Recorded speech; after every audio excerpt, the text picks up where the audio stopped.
So I am in no state whatsoever to deny the people what they want, and there shall be an ASMR Choose Your Own Superpower episode.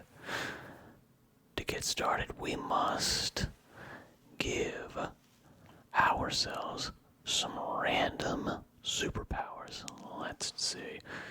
1, 2, 3, 4. I think 3. I think 3 is reasonable. So let's 1, 2, 3. Starting with number 1. Photo. Negative. Mimicry. The power to transform or to have a body made up of photo negative extracts.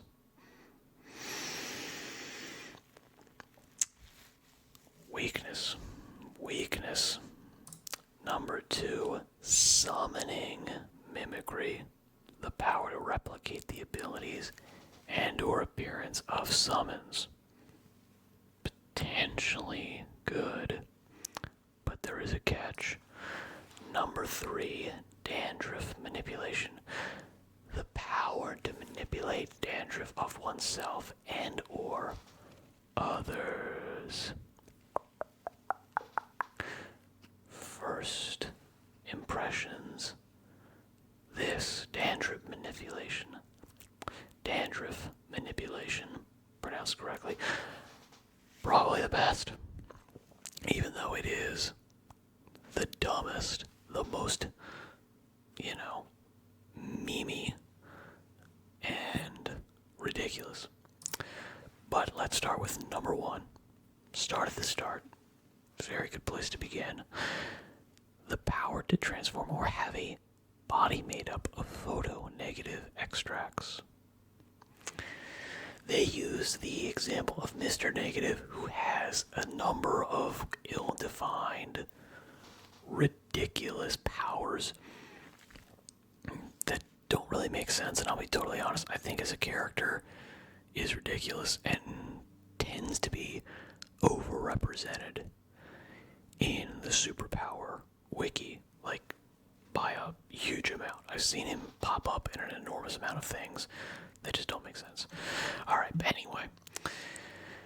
The user either is or can transform into photonegative, having photonegative vision, as they can see things at photonegative factors. I feel like this was written by a non-native English speaker.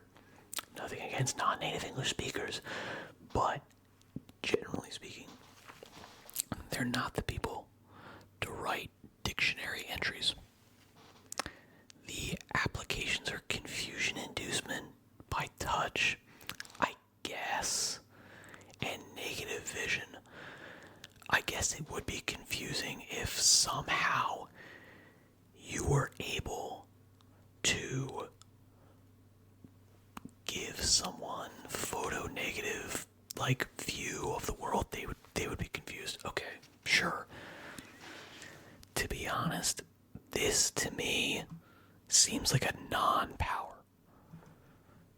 This seems like someone was just trying to invent an article and came up with this. This is not a power.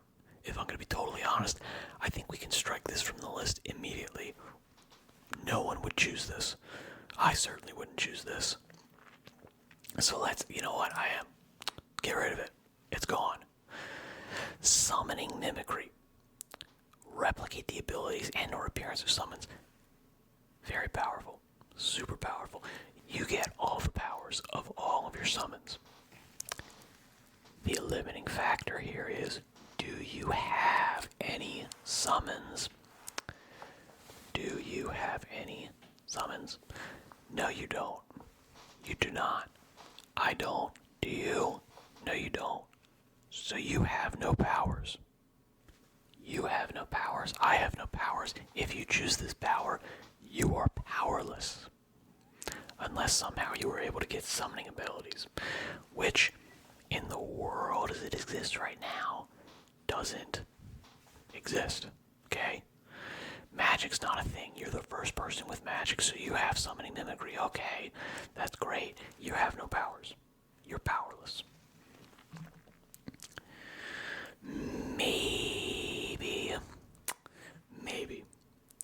if we really wanted to stretch this, we could say that summoning mimicry, anything that you are able to call on and employ for your own ends, constitutes a summon, and therefore you're able to gain their powers and abilities.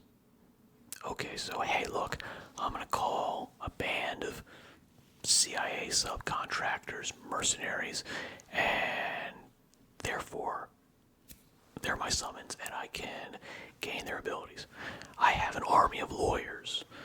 Bam. Now I've got lawyer powers. I've got a gardener that I'm calling in to do my garden. I've got fantastic gardening abilities now. That's really stretching it. I don't think it counts.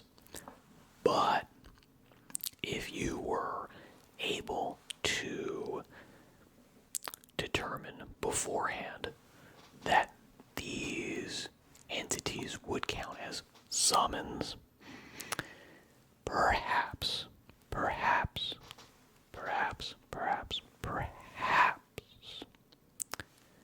this is a reasonable ability. Personally,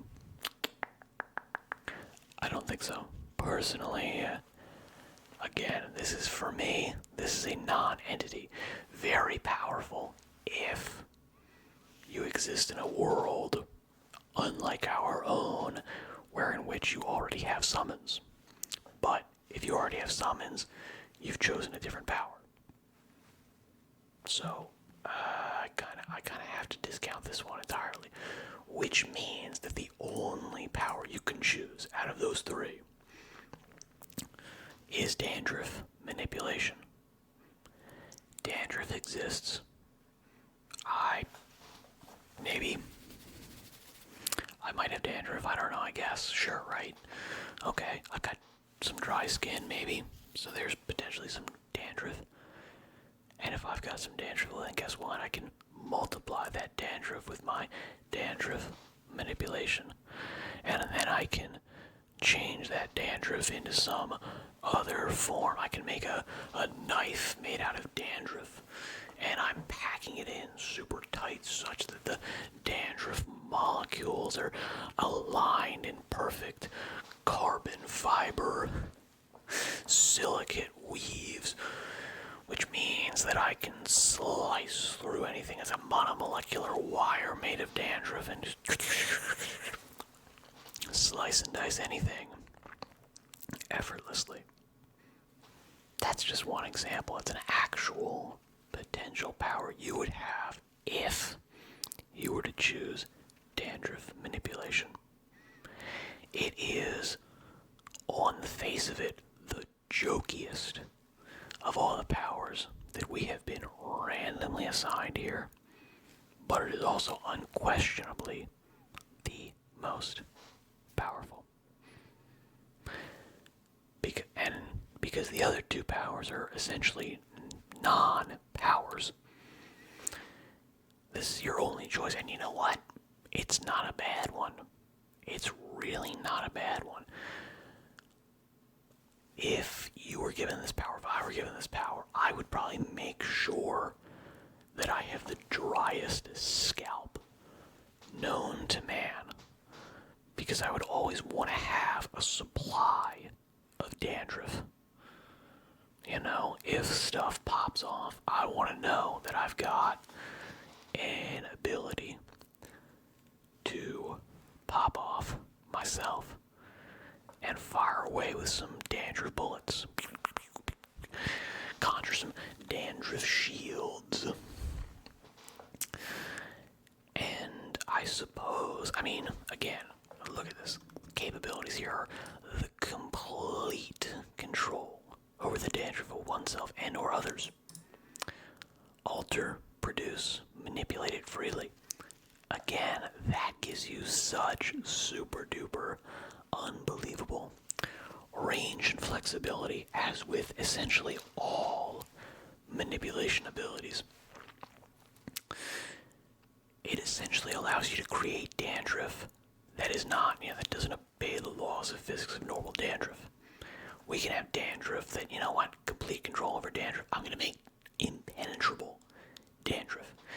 This dandruff has the structural fortitude of adamantium. It has the molecular properties of vibranium. It's just, I've got a Captain America shield made out of dandruff. And to be perfectly honest, you would be able to change the color of dandruff. So instead of it just being some white flaky this thing, you've got a straight up Captain America shield that you can telekinetically control. Yeah. Any manipulation power is incredibly powerful if you have the imagination for it. You're pretty much almost always going to should choose manipulation powers. If you're given one, go for it. There are absolutely times when manipulation is trumped by something else. But manipulation powers are always a good choice if you've got the imagination for it. I do. So, assuming that, complete control is the letter of the law, and that is a prescriptive divine edict from whatever higher powered entity controls the universe, guess what? I've got an enormous amount of power all of a sudden. And therefore, if you're looking for advice, dandruff manipulation. If you're looking for my opinion, what I choose in these types of things, dandruff manipulation. If you're looking for the why, I've given it. If, on the other hand, you're just looking for story seeds for your new isekai web novel, well, hit me up in the comments. I'd love to hear about it. Good luck in all your endeavors. Thank you for tuning in. And I shall say goodbye for now, with the exception of, please let me know if you like this, and if I should do it again. Thank you. Again. Finally. Goodbye.